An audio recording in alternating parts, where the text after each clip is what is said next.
इधर दिल्ली के नजदीक गुरुग्राम में कुत्ता घुमाने के विवाद में एक आदमी ने गार्ड की बेरहमी से पिटाई कर दी, जिसमें वो बुरी तरह घायल हो गया। मारपीट की ये घटना वहां लगे एक सीसीटीवी कैमरे में रिकॉर्ड हो गई, जिसमें रात के वक्त एक आदमी बीच सड़क पर एक सुरक्षा कर्मी पर ताबड़तोड़ लाठी बरसाता दिखाई दिया। जो वीडियो सामने आया उसमें वो गार्ड उस आदमी से बचने के लिए सड़क पर भागता दिखा, लेकिन जैसे ही वो रुका वो आदमी लाठी लेकर उस पर टूट पड़ा। चंद सेकंड के अंदर ही उसने गार्ड पर लाठियों की बारिश कर दी। इस दौरान उसने एक लाठी उपेंद्र के सिर पर भी दे मारी, जिसकी वजह से वो बुरी तरह घायल हो गया। सिर पर हाथ रखकर वो गार्ड पास में मौजूद एक मकान के गेट के पास पहुंच गया, लेकिन इसके बाद भी वो उसे पीटता रहा। हालांकि कुछ देर तक मारपीट के बाद वो आदमी वहां से चला गया। वहीं इस घटना में उपेंद्र नाम का वो गार्ड बुरी तरह घायल हो गया, जिसे इलाज के लिए अस्पताल में भर्ती कराया गया।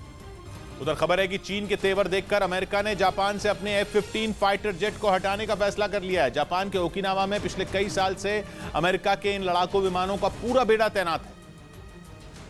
लेकिन ताइवान पर हमले को आमादा चीन ने पिछले दिनों जो लंबी दूरी की मिसाइलें दागी थीं, उनमें कुछ जापान की समुद्री सीमा में भी गिरी थी।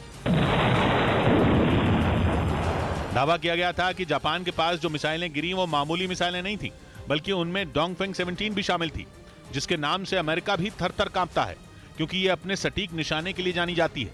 और अमेरिका के कई एक्सपर्ट कह चुके हैं कि एयरक्राफ्ट का काल कही जाने वाली इस मिसाइल का तोड़ उसके पास भी नहीं है। ऐसे में अमेरिका को आशंका है कि जंग छिड़ने पर जापान में मौजूद उसके F-15 लड़ाकू विमानों का बेड़ा चीन के हमले से खतरे में पड़ सकता है। और पश्चिमी मीडिया ने दावा किया कि इसी वजह से अमेरिका ने इनके पूरे बेड़े को हटाने का फैसला कर लिया, क्योंकि अगर चीन ने ताइवान पर हमला कर दिया तो इस जंग की आंच जापान तक जरूर पहुंचेगी, जो खुलकर ताइवान के साथ खड़ा दिख रहा है।